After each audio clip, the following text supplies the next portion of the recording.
এখন তো সব সবজি সারা বছর পাওয়া যায়, তবে যে সময়ের সবজি তার স্বাদ কিন্তু দ্বিগুণ।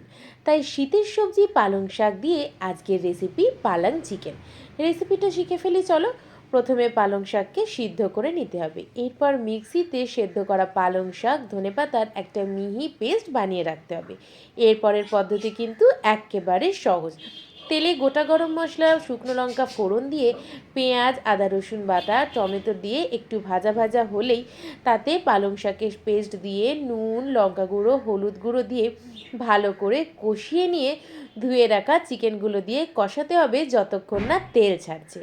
তেল ছেড়ে এলে ফ্যাটানো টক দই আরও দিয়ে মিনিট পাঁচেক কষিয়ে নামানোর আগে কসুরি মেথি, ভাজা মশলা, অল্প ঘি ছড়িয়ে দিলেই কিন্তু রেডি হয়ে যাবে পালং চিকেন।